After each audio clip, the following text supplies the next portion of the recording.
So Richland Community College, we're from Illinois, and we have about 2,500 students. So my mission was retention.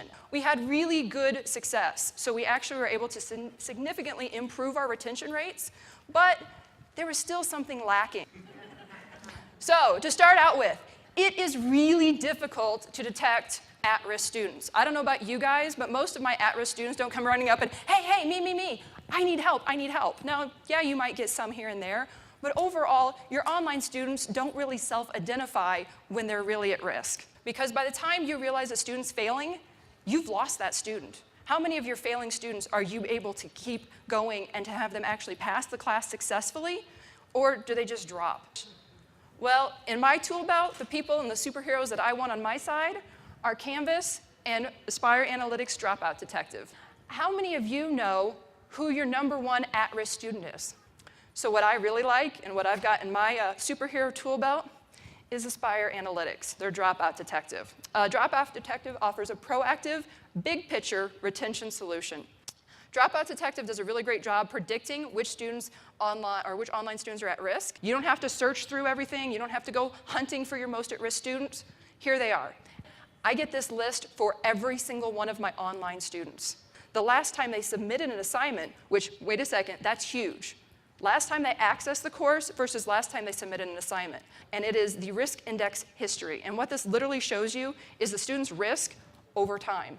I thought this information was so important that prior to Dropout Detective putting this in, my assistant was actually manually going in and collecting this data, and we had a spreadsheet where we tracked all of these students.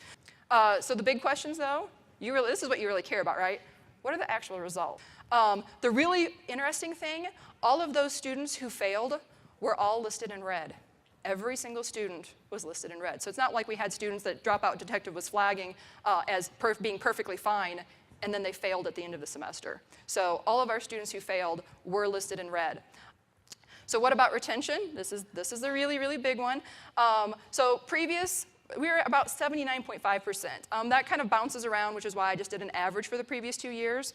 Fall, we did our first initial implementation of Dropout Detective. We were at 81.3%.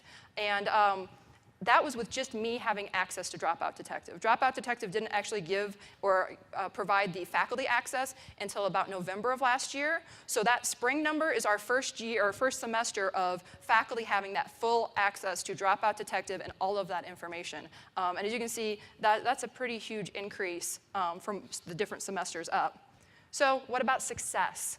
How many students got an A, B, or C? Now, granted, this isn't quite as good as 80-some%, but we went from fall 2013, 72%, increased 5% to spring 2014 to 77% who finished with an A, B, or C. So basically, for me, access to Dropout Detective is priceless. I literally think of it as a holy grail. I think of it as, Batman riding a unicorn with rainbows.